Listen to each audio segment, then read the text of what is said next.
Hello everyone, my name is Mr. Pete. I am a 4th grade teacher, and today I am continuing The Lemonade Crime, Book 2 of the Lemonade War series by Jacqueline Davies, a fantastic series. Give it a chance if you haven't read it yet. I'm going to send a quick shout out to one of my students. This one goes out to Parker Howard. Parker, the 3rd Howard in Mr. Pete's class. Doing an awesome job, kiddo. All right, on to chapter 5. The accused. So we are building up to, I think, a point where Evan and Jesse kind of lose it. This is a Jesse chapter. As we finished our last chapter, Megan was talking about rumors, and we still don't know who really stole the money, but obviously Evan and Jesse are focusing in on Scott Spencer, and they have good reason, let's be honest. What will happen next, I don't know. Again, to my class, setting, make sure you're paying attention. These settings are super important to know where we're at. Here we go. Accused, vocabulary word, make sure you highlight that. A person who has been charged with a crime or who is on trial for a crime. Jesse and Megan were walking to school, and they were late. Jesse had called Megan at 7 o'clock that morning, and again at 7:30, and then at 7:55, and 8:10. But Megan had still been late leaving her house. So there's a character trait for Jesse. Very persistent. Remember in the last book how persistent she was. I was late because you kept calling me, she grumbled on the way out the door. 10 whole minutes late. So now they were half running, half walking, trying to get to school before the bell rang. Normally, Jesse wouldn't have minded missing the before school time on the playground, but today she had things to do on the playground. Before school, with no grown-ups around. So there's our setting. We're on our way to school, then we're going to get to that playground in that before school setting. I think we could also probably say there's some foreshadowing here. Come on, she said to Megan. Megan's legs were longer than Jesse's, but Megan was slow because her mailbag kept banging into her knees. Remember, Jesse said how stupid those mailbags were. Why do we need to get there so early? Asked Megan. She was loping along about 10 feet behind Jesse. Highlight loping, vocabulary word. Loping is another way to say walking, a very neat way. Again, when we want to be better writers, we try to find those better words. Loping is a fantastic word. You'll see when we get there. Keep running, keep running. Better hurry, girls, said Darlene when they got to the crosswalk. I heard the first bell. Jesse and Megan speed walked across the street. Running wasn't allowed. So you can see that we're building a mood here. Jesse is in a rush. She wants to get to school early for a reason. We can probably make some predictions of why. And Megan has no idea why, because of course she doesn't know what's going on. By the time Jesse and Megan ran onto the blacktop setting, the entire 4th grade was lined up setting, waiting for the signal to file into school. The girls should have gone to the end of the line, but Jesse marched right up to the middle where Scott Spencer was trying to knock Paul's baseball cap off his head. Evan was standing farther up, bouncing the class basketball. He was equipment manager this week, which meant he was responsible for bringing in all the playground stuff. Balls, jump ropes, frisbees. So again, we've switched settings. And whenever Jacqueline Davies tells me these things, like he's going to be equipment manager for the week, I note that in my head because it does feel like she does that to set up something for later. Hey, said Scott, noticing Jesse, the end of the line is back there. That's what we call irony. Of course, a few chapters ago, Jesse got mad at Scott for cutting in front of her. Now she's cutting in front of him, and he's getting angry at her. So, said Jesse, rummaging in her backpack, highlight rummaging, vocabulary word, kind of rooting through. So no cutting, said Scott. Isn't that the rule? Even Jesse could tell he was making fun of her. I'm not cutting, said Jesse, pulling a piece of paper from her backpack and holding it out in front of her. I'm serving you with a warrant for your arrest. Highlight warrant, vocab word. So warrant is something that you issue to arrest Scott Spencer. A few of the boys in front of Scott turned around, and some of the girls at the end of the line moved up so they could see too. "You're what?" asked Scott. "Here, take it," said Jesse, shoving the piece of paper closer to him. Scott reached out and grabbed it like he was going to rip it to shreds.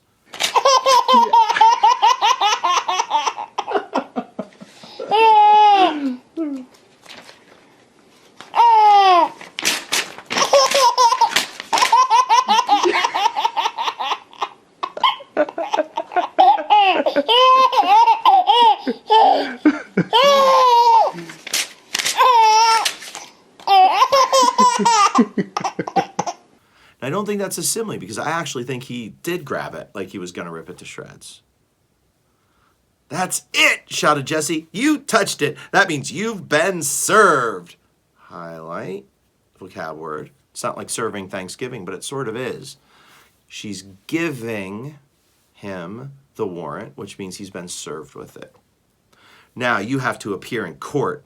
Jessie was pretty sure she knew what she was doing. She had been reading a booklet called Trial by Jury, The American Legal System in a Nutshell. It was one of the public service highlight vocab booklets that her mom wrote as part of her business as a public relations consultant. So remember in the Lemonade War, Mom wrote that booklet that she used to create the lemonade stand business.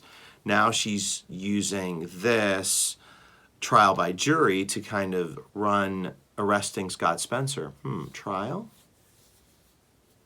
Scott immediately dropped the paper on the ground just like it was on fire.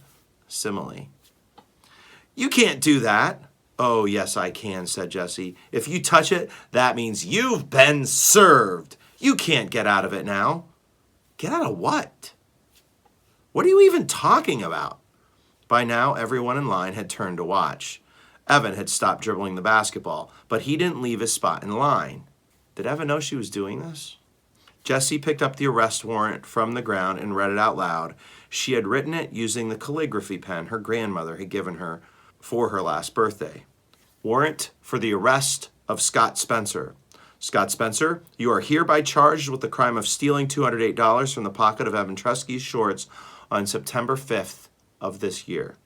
On Friday, you are to appear in court to plead your case. There, a jury of your peers, highlight, peers, vocab word. Jury, highlight, vocab word. A jury is what you use to decide a court case. Peers it's another great way to say friend. A jury of your peers will decide if you are guilty or not. If you are found guilty, your punishment. She got as far as that when Scott interrupted. "You gotta be kidding me," he said, crossing his arms and laughing. "You're joking, right?" Jessie shook her head. Not a single person in the fourth grade line was talking. Everyone was watching Jessie and Scott. She continued reading. "If you are found guilty..." "Are you saying," said Scott, his eyes narrowing and a scowl appearing on his face, "that I stole money?"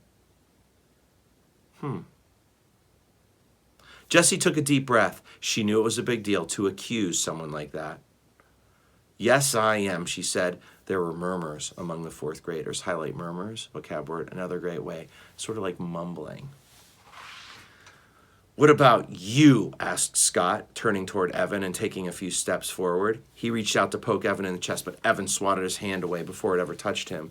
"Are you saying I stole your money?" Jessie looked at Evan. He dribbled the basketball twice, then held it in his hand, staring at it. Suddenly, Jessie realized that she should have talked to Evan before doing any of this.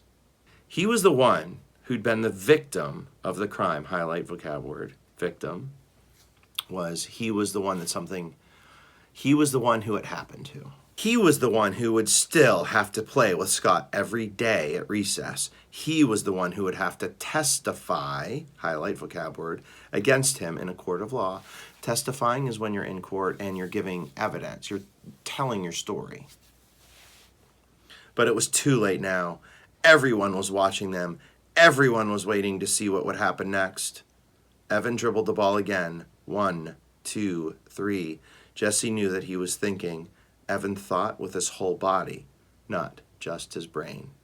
Hyperbole, highlight that. That's, you'll hear people say, like, I wear my heart on my sleeve. I can see when you're feeling something, and Evan's that kind of person. That's what I'm saying, he said quietly. I'm saying you stole the money from me. Megan's right there, too. This is interesting.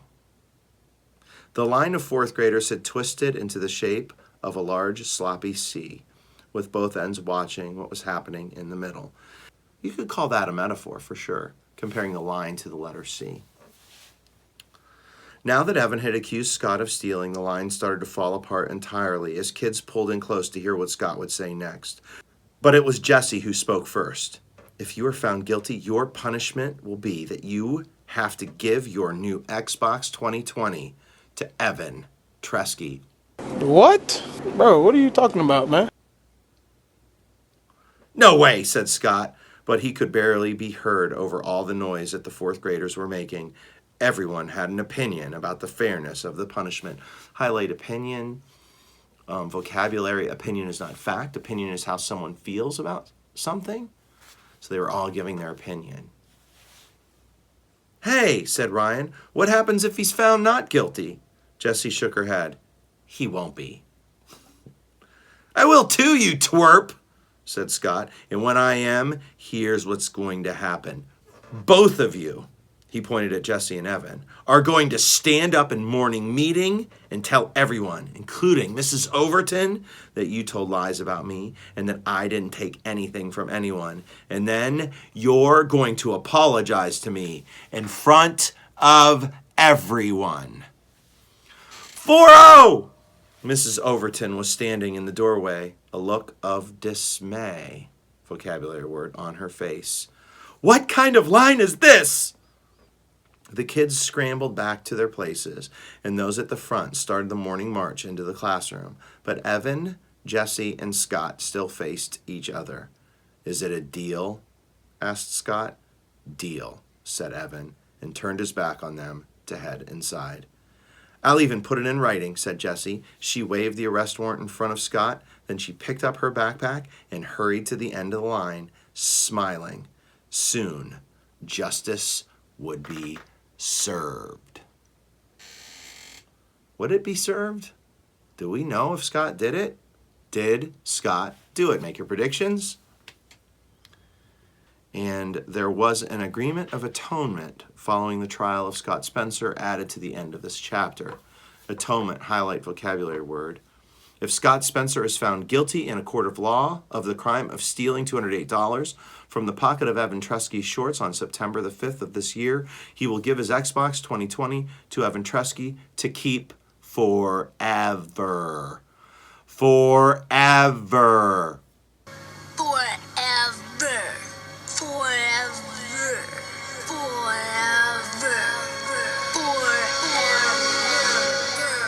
If Scott Spencer is found not guilty in a court of law of the crime of stealing $208 from the pocket of Evan Tresky's shorts on September 5th of this year, Evan and Jesse Tresky will stand up in the morning meeting on Monday and will tell the entire class that Scott Spencer did not steal $208 from the pocket of Evan Tresky's shorts on September 5th of this year, and they will apologize to him for telling lies. Signed, Evan Tresky, Jesse Tresky, and Scott Spencer. So there's 9 plot points in this that I found. Kind of go through that if you're in my class and find all of those plot points. Remember, it's the action of the story. It's how the story is moving along. You're not necessarily putting in dialogue unless it connects with that action. To all of my 4th grade students, please make sure that you are taking notes as we go through them. That's why we do them. To those of you that are reading along with me who don't belong to my 4th grade classroom, to teachers out there, to other students out there, to anyone who's reading, please continue the discussion below. That's the whole point of this, is to have this dialogue that crosses my classroom walls into other classrooms and into other households. I love talking about books, and this is a great way to analyze with not only my students, but also with you at home as well. And that goes across the globe. So, thank you very much for reading. make sure that you turn into the next chapter, chapter 6, impartial. What does that mean? Right? All right, I will see you on the next page. Peace.